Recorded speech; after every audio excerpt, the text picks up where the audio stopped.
Hello, welcome to Drugs Unwrapped with me, Rob. Today I'm joined by Jamie, our Swansea Service Manager, Sian, Barod's Operations Manager, and Katie, who is a DDAS Active Treatment Worker. Welcome all. How are we all? All good, thank you very much. Good, thanks Rob. Thanks for having us. Yeah, thank you. No worries. Okay, so today's episode is all about injecting drug use. So I think many of us, if not all of us, have obviously come across and supported people who inject drugs. So I guess we just get straight into it.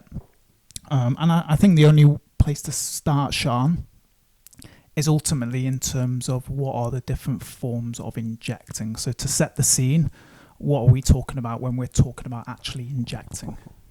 So there's different ways that people can inject and different things that people can inject, but I think people realistically can inject anything if they make it into a solution form. And when we talk about injecting, we talk about intravenous injecting, which is into the vein, or we talk about intramuscular injecting, so we may refer to IV today, which is intravenous, intramuscular, into the muscle, IM, or subcutaneous injections, which are also known as skin popping, which involves just injecting a solution just under the first couple of layers of skin. So that's what we're talking about today. Cool. Jamie, in terms of then drugs, specific drugs in relation to injecting, what substances are we talking about and what substances do we tend to see from a service perspective? So from a street service perspective, what we're tending to see more so these days is obviously opiate injecting, intravenous opiate injecting, and different forms of injecting styles and approaches then. But what else we're seeing is, especially in this time of year, we see steroid use and steroid users coming into our needle syringe programs to access our services and our expertise in those areas as well in regards to harm reduction information advice.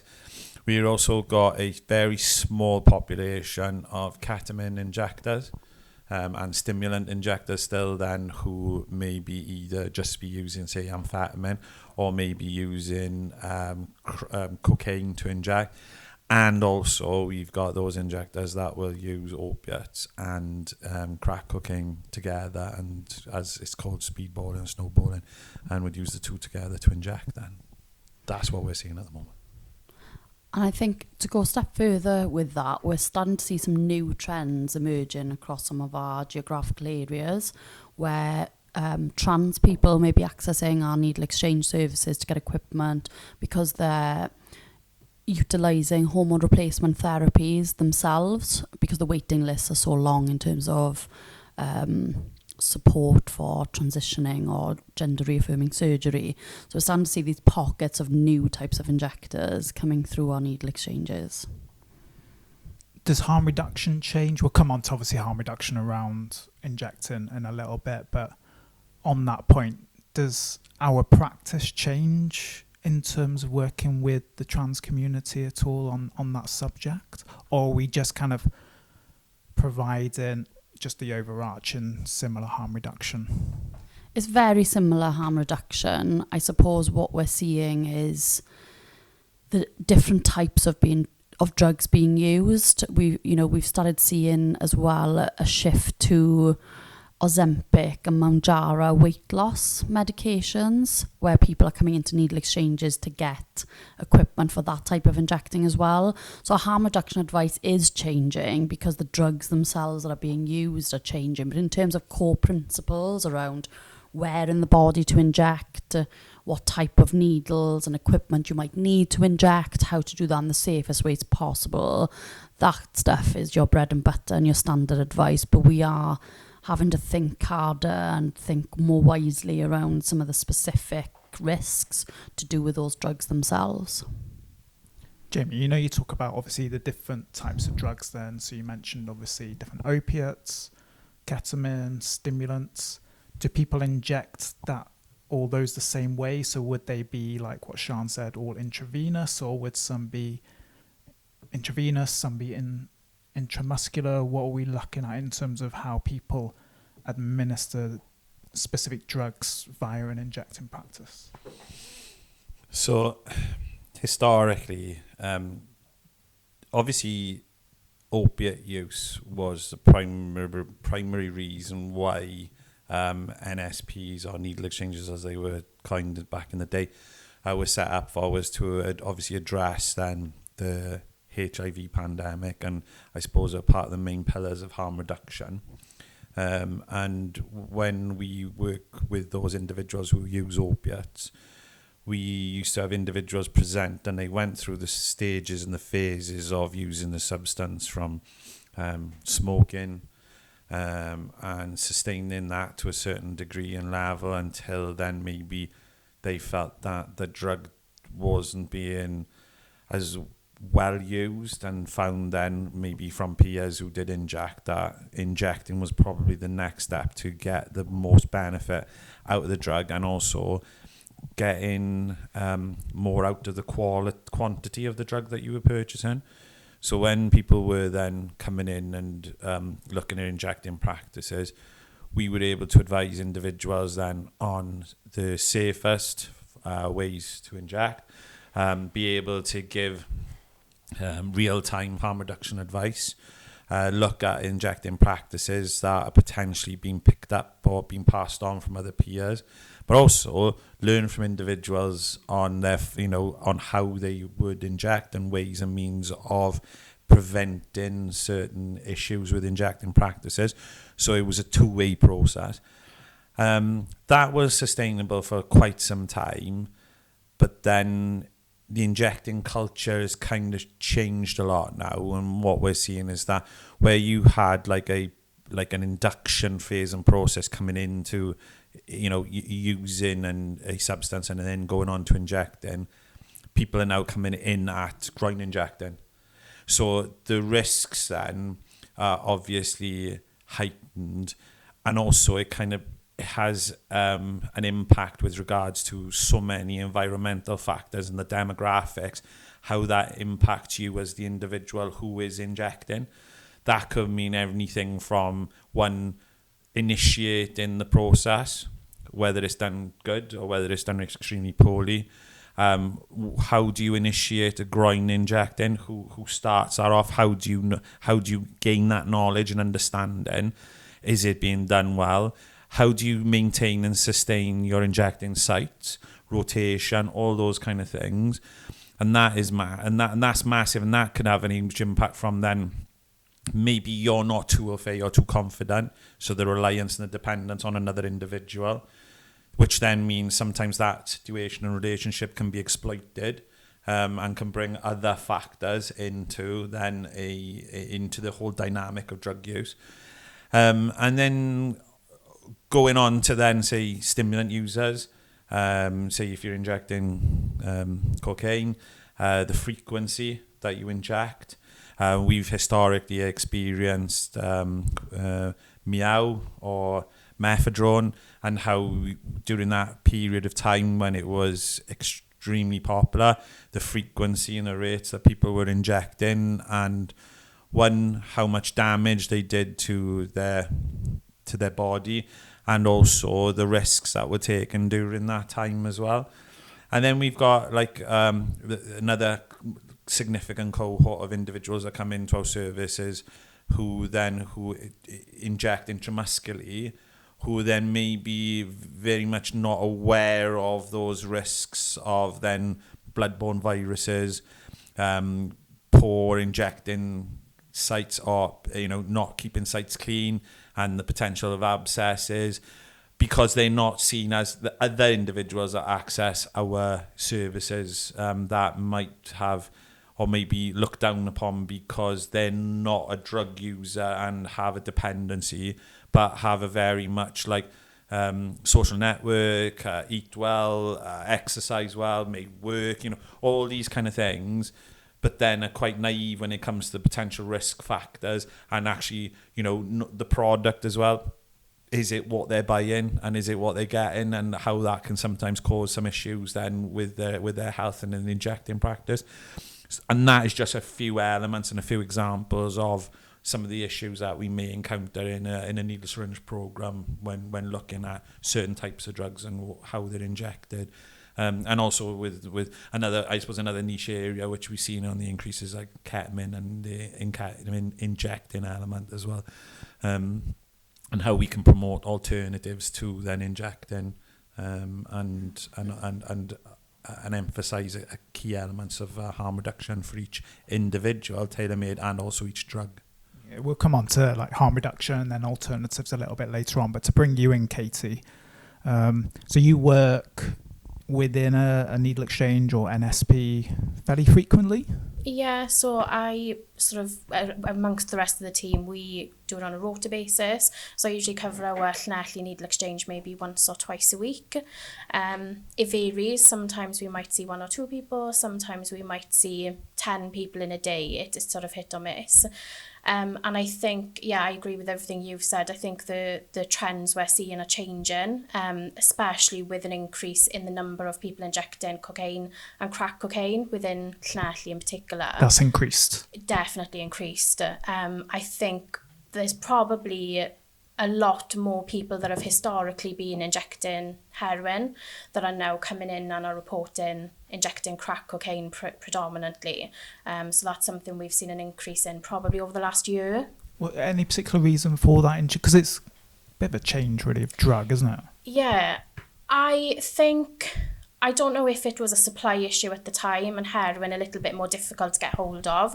I think that's something we saw back in the day with methadone, where heroin dried up a little bit, it wasn't as easily accessible, and it was a alternative that came that was more available to people. So I don't know if that is driving the increase that we're seeing within Llanelli. We have seen, I think, the way the opiate substitute treatment has gone over recent years with the introduction of Buvidal, the sort of the depot injection.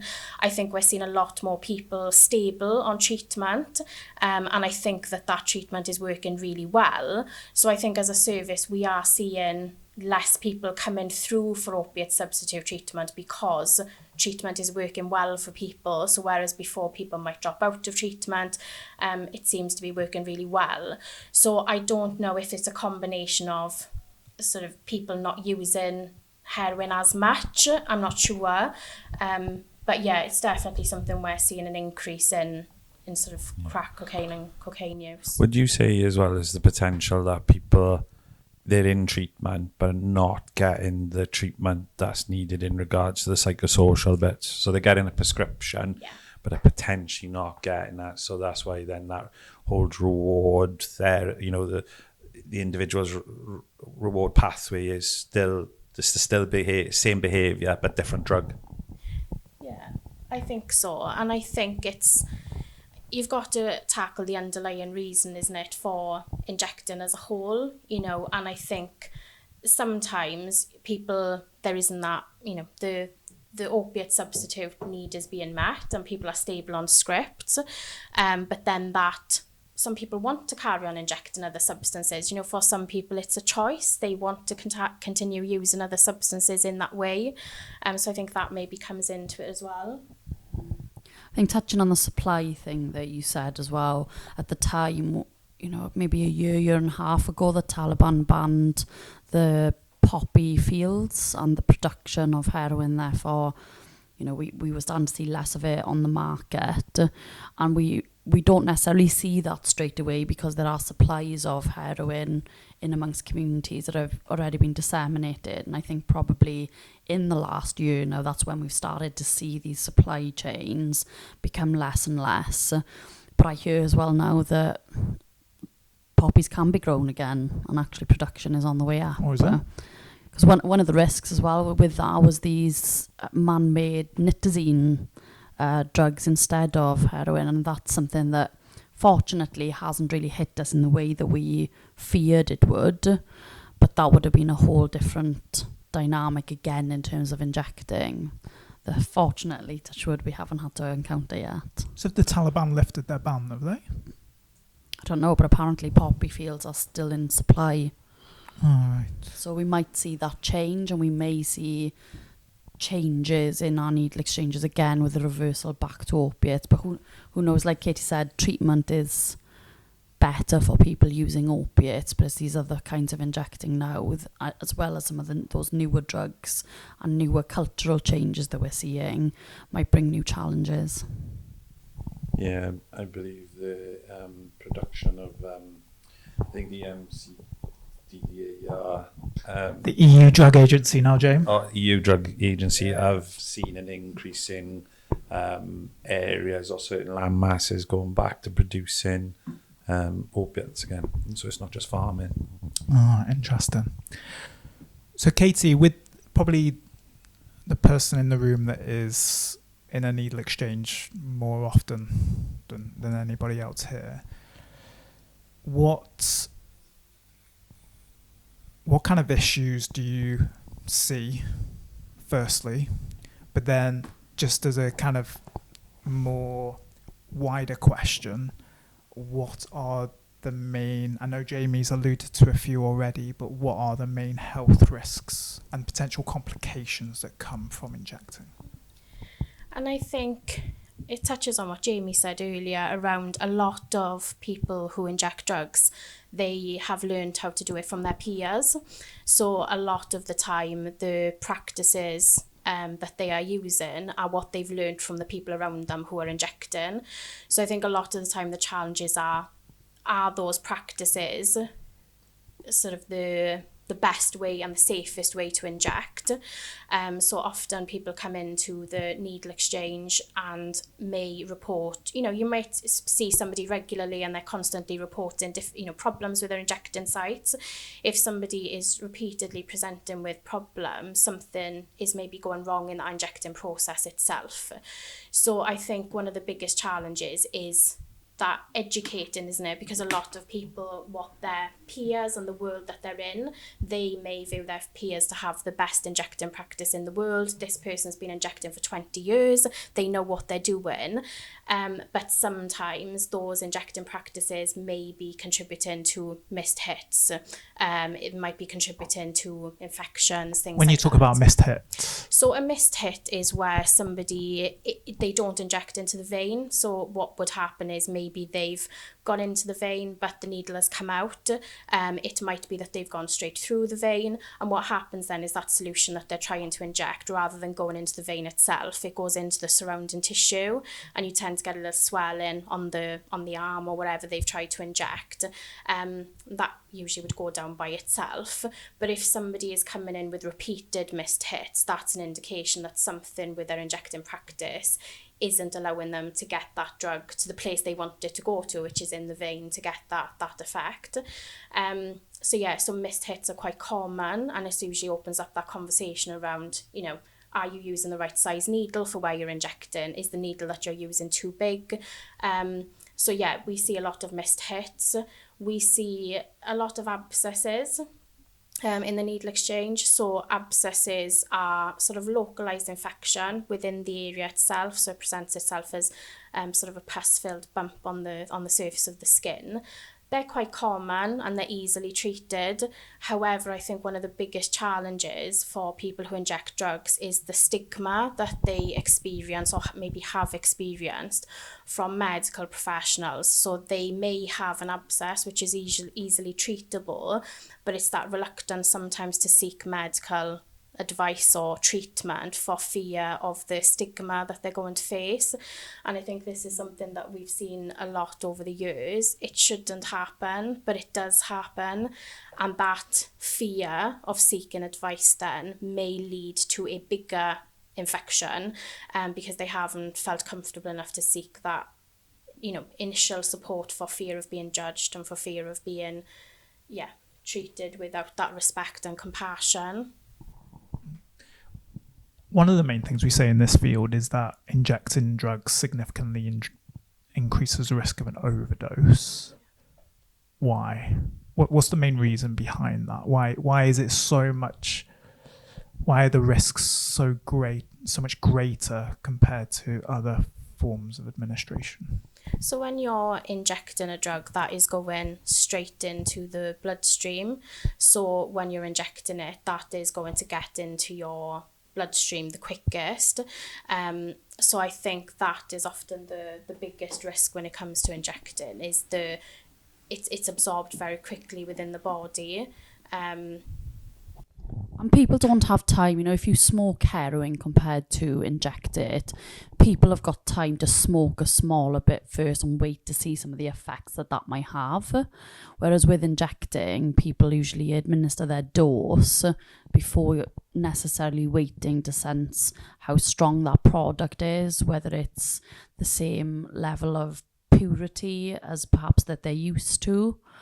Don't necessarily test their drug first, so that their experience of overdose, even the most experienced person who's been injecting for a long time, can go over really easily with whatever the products on the market at that time, especially if things are cut with nitazines or other depressant drugs like a benzodiazepine, for example, or we saw a flurry of fentanyl being cut in heroin for a little while.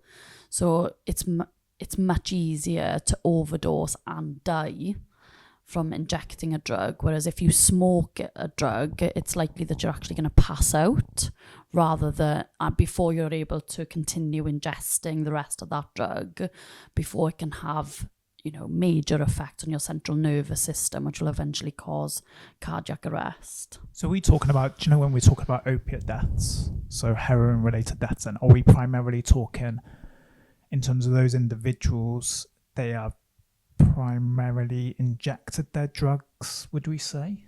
I think that's fair. We see more people can, the important message to get across as well is that people can still overdose even if they smoke heroin or they choose a different and alternative method to ingest that. But more people are likely to die from injecting a drug than they are an alternative method. I think the typical kind of like opiate user coming into our needle syringe programs, I don't think it's as simple as someone just using one substance anymore, because of some of the challenges that we've seen and faced with availability, purity levels, you know, forever changing. We've got a culture of now individuals that are presenting like polydrug use, or using a variety of different substances or self-medicating, for want of a better word, to be able to accommodate and compensate for then the substance that there may be their primary drug of choice that they may be choosing to inject.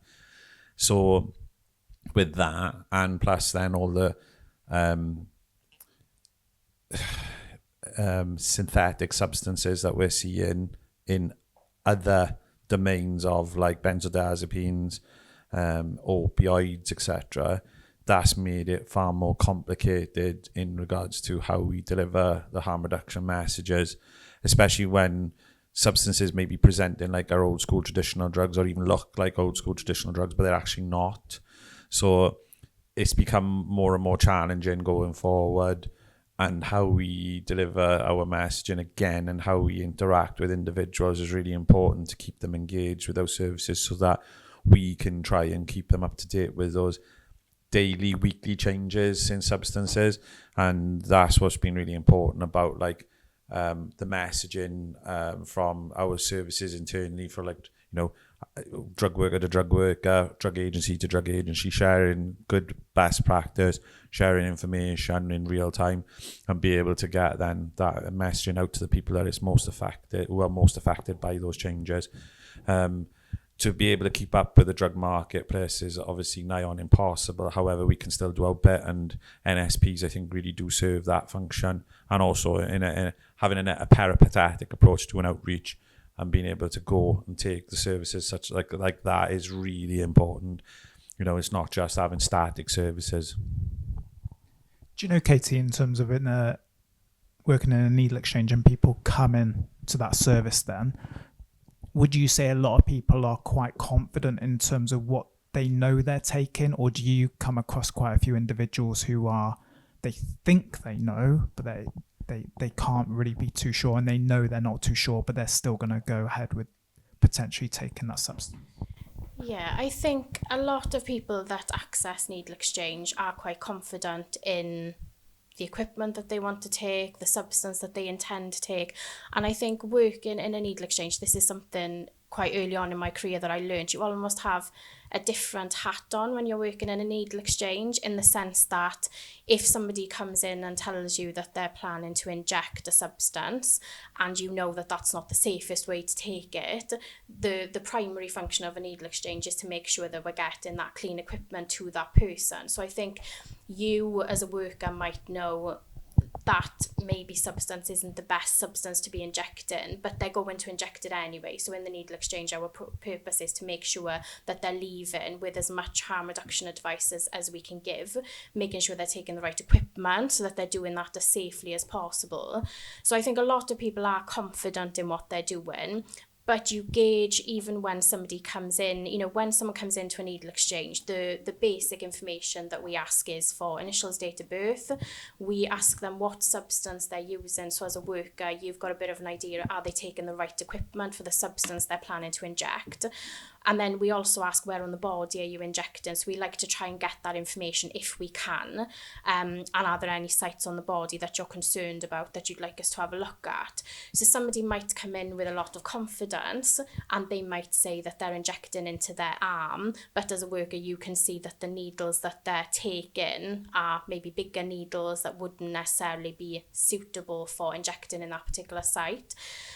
So although they come in with that confidence, you can see that perhaps maybe there's some education work to do there to try and suggest alternatives.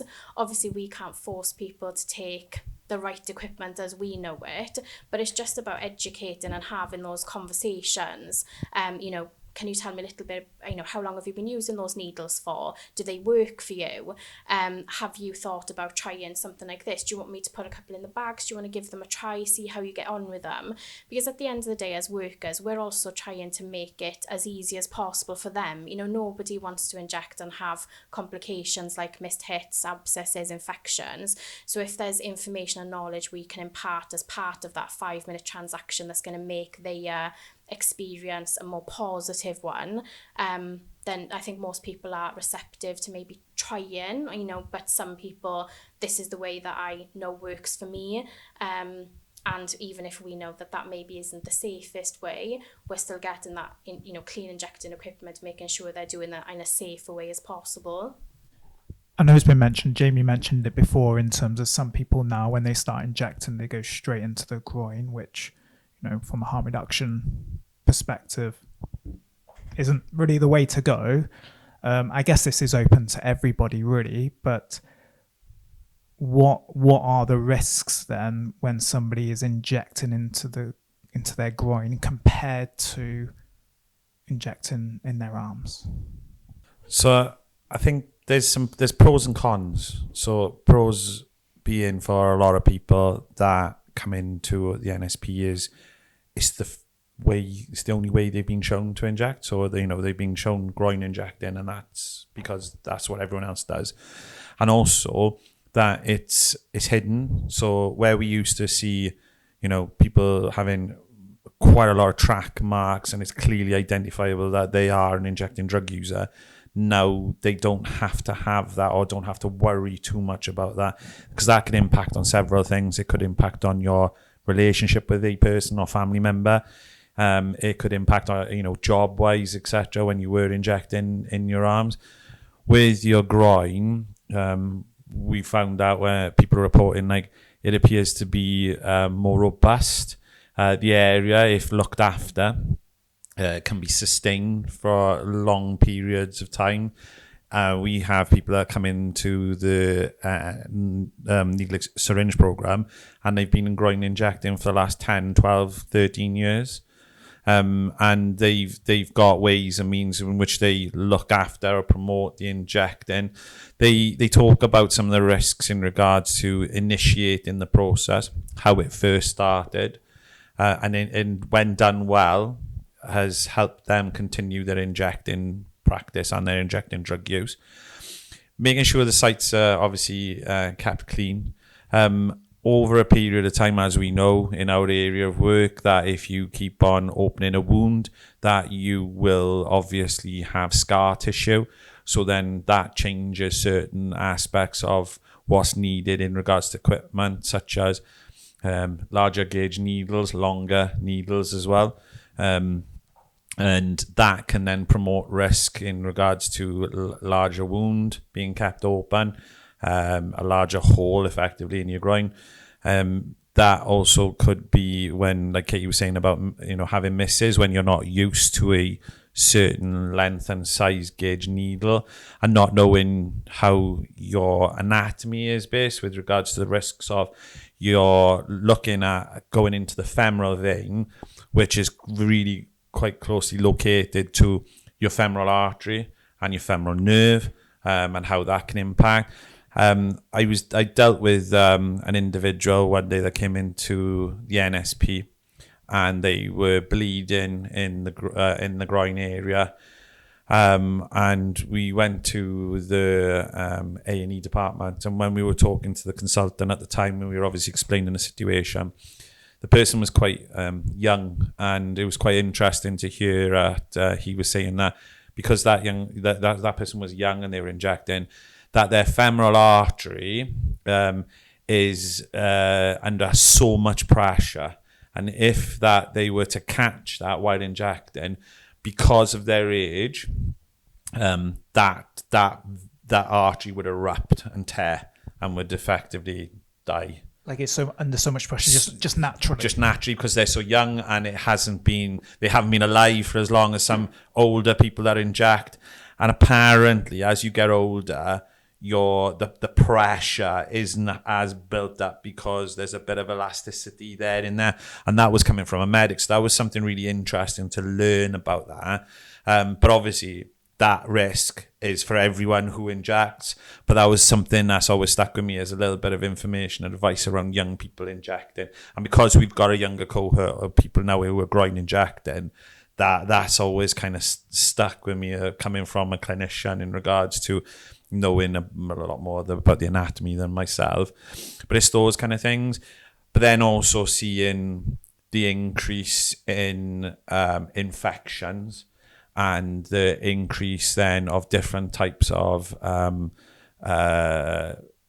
amputations, because obviously where you're injecting, the need to keep those areas clean, and how that can be quite challenging for some people, particularly if you're street homeless and you haven't got access to amenities, or even you don't have access to an NSP that can give you the appropriate equipment, or you're just using a provision or a service where they give you the equipment, but there's no interaction. It's just an exchange, and it's just like you come in, you get your equipment, and then you're gone. And I think that's what's really important, and sometimes can go amiss, is when people miss that opportunity to have that discussion and look at like uniquely into someone's injecting practice from the moment they wake up to the moment they go to bed. I think that's so important, Jamie, what you're talking about there in terms of transactional, just the equipment compared to what advice. If you come in and you have somebody explain what Jamie's explained there around the complexity of the vein and the nerve and the artery and how intertwined they are, it's amazing, really. A lot of the people using our needle exchange could be precision surgeons based on how brilliant they are targeting the vein and amongst that complex network. But just having someone to explain as well that actually when you're injecting into the groin or anywhere below the hip, your body has to work harder because you're working against gravity to return that blood to the upper part of the body. So things like if something goes wrong, you're more at risk of amputations, but you're also at risk of deep vein thromboses, which cause other clinical problems. Things like infections that we've seen over the years, like endocarditis, tend to stem from groin injecting, because it can sometimes be quite a sweaty area that isn't always the cleanest, especially if somebody is street homeless. So it's really important that people access really good advice that's often common sense and quite simple, but if no one's giving it to you and it's your first time injecting, or like you said, your peers have taught you, you may have never actually been told some of these things. And I think with the groin, like Jamie mentioned, you have to use a specific kind of needle to access the vein in the groin. And I've had people come in who, again, knowledge from their peers, have used these really small, thin not very long needles, and I've actually had them snap off in the groin. People are walking around with, with needles that have snapped off. So it's even just knowledge that there isn't a one approach to injecting. So if your friends are injecting into their arms and they're using really small, thin needles, that's the safest practice for them. But if you then are going to go into your groin and think that that's the only needle that exists, is the ones that your friends are using, you may use the wrong size needle for the groin, which can cause complications. And I think you mentioned DVTs, is something I've seen lots of over the years with people presenting. We had somebody come in probably about a month or two ago, and he came in and thought there was something, an infection in his groin, and asked if we could have a look. The groin itself was nice and clean. There was no sign of infection, but I was very aware that there were signs of a DVT, and we took him up to A&E and they confirmed he did have a DVT, but that's not what he initially presented with. He thought he might have a little abscess or that there might be something else going on. So you do see more complications, and things can go very wrong in the groin because of the anatomy and everything that goes on. That was the end of part 1. We will see you in part 2. If you have been affected by any of the issues discussed in today's podcast, please reach out. Barod have a free and confidential live web chat service that is available 7 days a week on our website at barod.cymru, where you can chat to a trained support worker. Alternatively, you can contact Wales's National Drug and Alcohol Helpline, Dan 24/7, either by calling 0808 808 2234 or text Dan to 81066.